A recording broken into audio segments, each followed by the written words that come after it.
Grow your practice, grow your wealth, grow your impact. Find out how to spend less time in the dental chair and more time on the things you love. Welcome back to the Dental Wealth Podcast. This week, I actually am going to talk about something I was asked to elaborate on from a doctor. And it's a term that I've used a few times on stage recently, and I've talked about it in this podcast, and I've said that this term, epidemic of underperformance. So this doctor called me up and said, hey, what do you mean by epidemic of underperformance? I'd love for you to just spend some time on that. It kind of reminds me back to, I used to spend days one-on-one doing advisory meetings with dentists, and now I have a team of people that do that.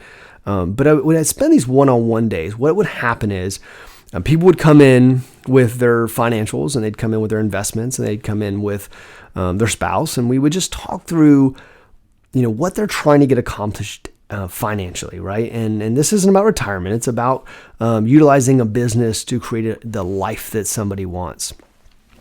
And I remember when people would leave, and when they walked out the door, I used to think to myself, if they only knew. And I've told doctors that, by the way. I mean, I thought to myself, like, if they only knew what they were capable of, if they only knew what this practice could do, like, it would blow their minds. And if I could just get them to understand that they're significantly underperforming, and that's based on what they could do, right? Then they might be doing well, but I want to kind of, I want you to think about this. The average dental practice in the United States is doing about, let's call it somewhere between $800,000 to $1 million. And so people look at that and say $1 million dental practice, well, that's success. Okay, it's a problem with the average dental practice is they're average. Is that success? I mean, assuming that you had a dental practice that was 30 years old and you had 30 new hygiene patients coming per month that showed up every 6 months, and then you did that over 5 years, 10 years, 30 years, you would literally, to keep it under a few $1 million, you would almost have to try, to not hit $1 million, at least in revenue, you would have to try to not allow that to happen. It is so easy to take a practice up to $1 million. And by the way, I'm not saying that to hurt anyone's feelings who is maybe underperforming significantly. It's just this idea of understanding that this practice has so much more potential than you could ever imagine. And so when we look at it, I mean, by the way, private equity firms have figured this out. I mean, if you don't believe me, look what private equity firms are doing. I mean, they come into this industry, and they certainly don't take 30 years to get a practice up to $1 million. I mean, they do it in months. In months.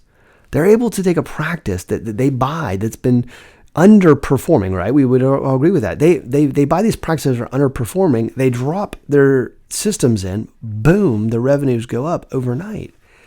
And so I would say, how do we attack that then? Okay, I get this, Eric. There's an underperformance, right, in the industry. We want to dominate. By the way, it's easy to do in dentistry because the average dental practice, as I said, was average. And so it's easy to dominate. The first thing we got to do, by the way, is we got to change our circle. And I've talked about this on this podcast, which is so many of you hang out in a circle of people doing, $800,000, $900,000. And then you wonder, right, you're in the same boat as them and you're wondering why you can't get out of the boat. And you're having the same conversations with people who can't get their practice over $1 million.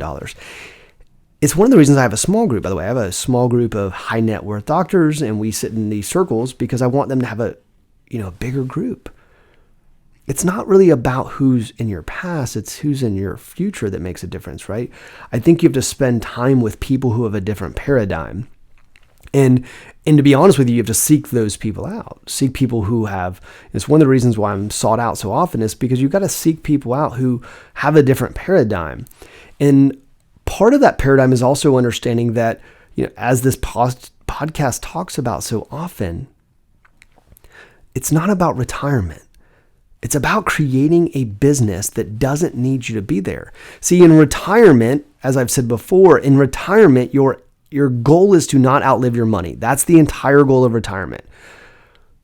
But if you have a scalable business, if you have a business that's growing every single year and and it's running well, and you're making 150, 250, 350 plus of income without actually having to work clinically, well, why would you ever sell that? And in that situation, your income's going up every year and your assets are going up every year. So in my strategy, right, your money outlives you, your money surpasses you. And in the retirement model, right, your hope is that you don't outlive your money, which is a completely different paradigm. So you have to make this paradigm shift, which is, I've always been told this practice is an income stream, and I've treated it like an income stream. It's one of the biggest problems. And because I've ripped all the extra capital out of it, because I've done that, there's been no reinvestment. And because I haven't reinvestment, which brings me to, if paradigm shift is one of the biggest reasons we have an epidemic of underperformance, well, I would say the other, one of the other reasons is because we don't invest back in the practice. Dentists as a whole do not invest in their practice. And I'm not talking about buying a cone beam occasionally. That's not what I'm talking about. I'm talking about marketing investment. I'm talking about team investment. I'm talking about looking at ways to significantly grow this practice. And I know there's not a lot of people doing that. One of the challenges that I tell people is that, outside of myself, I really don't know a lot of people who are, and I don't mean that, by the way, in an egotistical sense. I'm saying I don't know that there's a lot of people in the industry that show you how to that invest back in a dental practice and then get significant return. And that's got to be based on your financial goals. So we figure out what our financial goals are. We look at how this practice plays a role in this. And we look at how to invest in this practice to get where we want. See, if you got a practice doing $1 million and let's just say the profitability is $300,000 and you're taking home as much of that as possible, then your struggle is trying to make payroll, right? Your struggle is cash flow because you're taking it all home, where a true entrepreneur uses so much of that money to reinvest in the asset. See, as you reinvest in the asset will grow. And as the dental practice grows, what will happen is you'll have the ability to move to the third problem, which is another reason why the dental practices don't grow, is this idea of management versus leadership.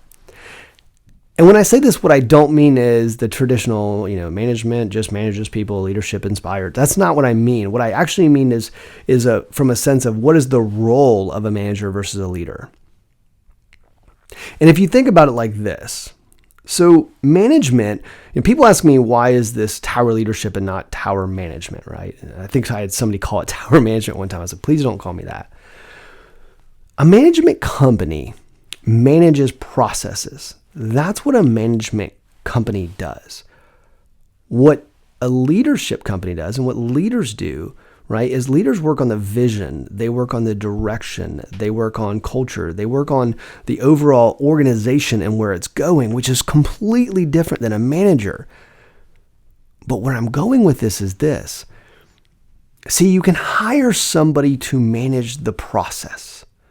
As you scale, as your organization gets bigger, what happens is you'll have the capital to then hire people who can manage process. One of the reasons why I create leadership teams, right, in practices, and we spend time doing that, is so that you have other people managing the process. I just had a doctor on Monday who asked me to spend a few hours with her. High net worth doctor, multiple locations.